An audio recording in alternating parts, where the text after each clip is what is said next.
Hello everyone, this is Priya. Welcome back to our channel commerce world tutorial.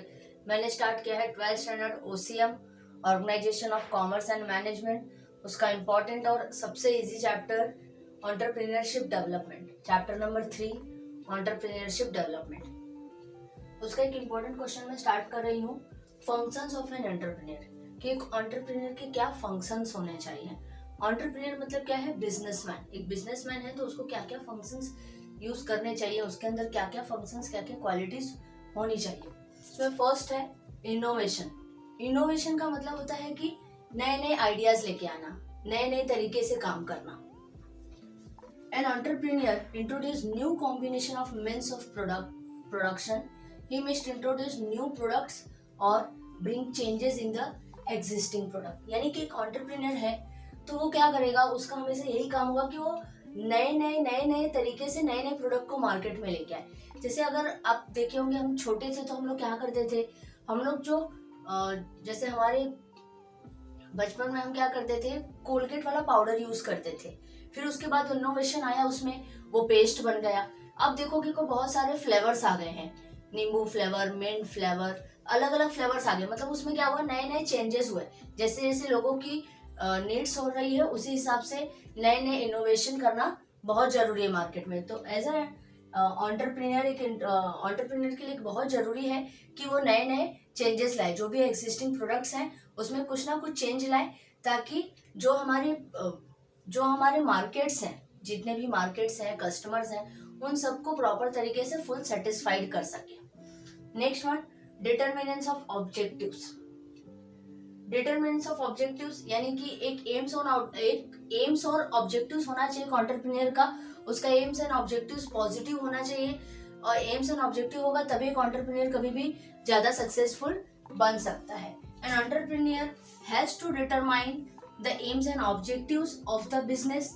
There may be difference between primary and secondary objective of the enterprise. और उनको primary objective के बीच में और secondary objective के बीच में difference रखना चाहिए।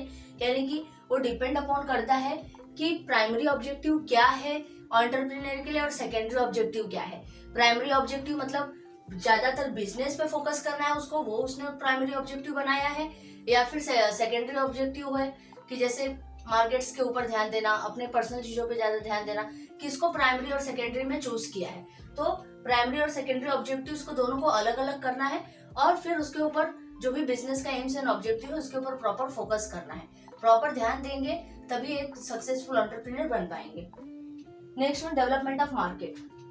अब मार्केट का डेवलपमेंट करना बहुत जरूरी है। मार्केट को स्टडी करना कि मार्केट में लोगों की क्या डिमांड है, उस हिसाब से प्रॉपर उसका डेवलपमेंट करना, स्टडी करना, फिर उसके हिसाब से अपने प्रोडक्ट में चेंजेस लाना और उसके अकॉर्डिंग मार्केट डेवलपमेंट करना। The entrepreneur has to find out different ways for marketing the products and services of his enterprise. He conducts surveys or research to understand the customers demand. Customers की क्या demand है market में, उसको understand करना बहुत जरूरी है। Market में उसका मतलब मार्केट की स्टडी करना प्रॉपर, कि मार्केट में कस्टमर को इस समय पे क्या चाहिए। क्योंकि धीरे धीरे क्या होता है कि एक प्रोडक्ट का फैशन चला जाता है, फिर दूसरे प्रोडक्ट का फैशन आता है। तो उसके हिसाब से मार्केट का पूरा सर्वे करना और उसकी स्टडी करना कि मार्केट में कस्टमर्स को क्या नीड्स है, उनके अकॉर्डिंग मार्केट डेवलपमेंट करेंगे। Next one, new technology. New technology जैसे इनोवेशन में हमने देखा कि नए नए आइडियाज के साथ में एक्सिस्टिंग प्रोडक्ट को चेंज करना, वैसे ही न्यू टेक्नोलॉजी लेके आने, नए नए इन्वेंशन करना। इन्वेंशन करेंगे नए नए तभी नए प्रोडक्ट डेवलपमेंट होंगे। इन्वेंशन के साथ में तभी हम कस्टमर्स को सेटिस्फाइड कर सकते हैं। In the global world every day there is an invention of new technology. Introduction of new technology will always results in growth of business. Example, new machineries. यानी कि जो पहले मशीनरीज था उससे क्या होता था, स्लो काम होता था, लेकिन अगर न्यू मशीनरीज आ गई तो उससे काम ज्यादा बेटर होगा, ज्यादा अच्छे से होगा और ज्यादा अच्छे से होगा। नए इन्वेंशन के साथ में नई पैकेजिंग आ गई, नया सब कुछ आ गया, तो उससे क्या होगा, कस्टमर अट्रैक्ट होंगे। तो नई नई टेक्नोलॉजी को यूज करना, नए नए इन्वेंशन को यूज करना, ताकि जो हमारा बिजनेस है उसका ज्यादा से ज्यादा ग्रोथ हो सके। Next one, good relations. Good relations यानी बिजनेस में रिलेशंस बहुत अच्छा चाहिए, कस्टमर के साथ, एम्प्लॉइज के साथ, उसके बाद क्रेडिटर्स, डेबिटर्स यानी डेटर्स, बहुत लोग होते हैं मार्केट में, मार्केट करने, बिजनेस स्टार्ट करने के साथ साथ आप बहुत लोगों के साथ जुड़ जाते हैं, तो सबके साथ में गुड रिलेशन होना बहुत जरूरी है। It necessary to maintain healthy working atmosphere in organization. It depends upon efficient relation between subordinates and superior. Subordinates यानी हमारे जो एम्प्लॉयज हैं और सुपीरियर्स यानी अपर क्लास या एंटरप्रेन्योर, उनके बीच में एक प्रॉपर कोऑर्डिनल रिलेशन होना चाहिए, अच्छा रिलेशन होना चाहिए, क्योंकि अच्छा रिलेशन होगा, एफिशिएंट रिलेशन होगा, तभी कोई डिस्प्यूट्स नहीं होगा, कोई डिफिकल्टीज नहीं होगी, और एज अ रिजल्ट क्या होगा, बिजनेस का अच्छा ग्रोथ होगा। Next one, organizing funds. Organizing funds, business start करने के लिए सबसे पहले फंड्स बहुत ज्यादा रिक्वायरमेंट है। अब आप अलग अलग तरीके से फंड्स को अरेंज कर सकते हैं, जैसे लोन, रिलेशनशिप में किसी से बोरो कर लेना, ये सब तरीके से फंड्स को ऑर्गेनाइज करना बहुत जरूरी है, क्योंकि फंड्स होगा तभी हम बिजनेस को स्टार्ट कर सकते हैं, अच्छे लेवल पे ले जा सकते हैं। Entrepreneur needs to find out different financial resources because adequate and continuous finance is always necessary for business. एक प्रॉपर एडिक्वेट और कंटिन्यूस फाइनेंस चाहिए। बिजनेस है, इसका मतलब ये नहीं कि एक बार लगा दिया तो बस हो गया, कभी कभी लॉस में जा रहा है फिर भी लगाना पड़ता है, तो बार बार उसको बिजनेस की रिक्वायरमेंट होती है।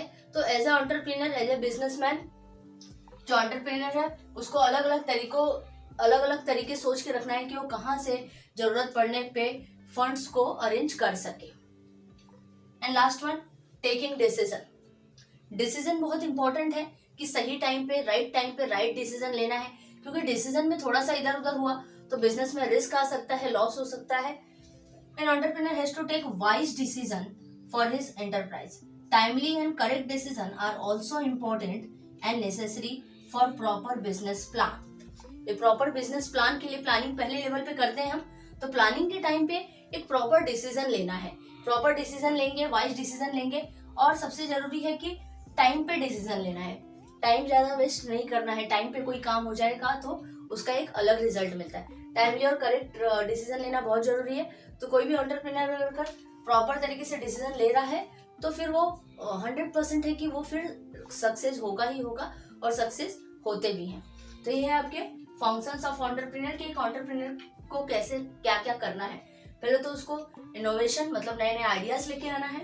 डिटरमाइंस ऑफ ऑब्जेक्टिव्स, अपने प्राइमरी ऑब्जेक्टिव और सेकेंडरी ऑब्जेक्टिव्स को अलग अलग रखना है। Next one, development of market, proper market study करना है। उसके बाद न्यू टेक्नोलॉजी, नए नए टेक्नोलॉजी का यूज करना है ताकि नए नए इन्वेंशंस हो सके। गुड रिलेशंस, जो भी हमारे सबऑर्डिनेट्स हैं, सुपीरियर्स हैं, एम्प्लॉइज हैं, सबके साथ में गुड रिलेशन बना के रखना है। ऑर्गेनाइजिंग फंड्स, फंड्स कलेक्ट करके रखना है, कंटिन्यूस फ्लो ऑफ फंड्स होना चाहिए कि अगर इमरजेंसी पड़ जाए तो कहाँ से कोई भी फंड्स अरेंज हो सकता है। टेकिंग डिसीजन और वाइजली डिसीजन, टाइम पे डिसीजन लेना बहुत जरूरी है। तो यहाँ पे आपका ये फिनिश हुआ है functions of an entrepreneur. I hope कि आपको समझ में आया होगा तो लाइक, सब्सक्राइब, शेयर करना ना भूलना। Thank you.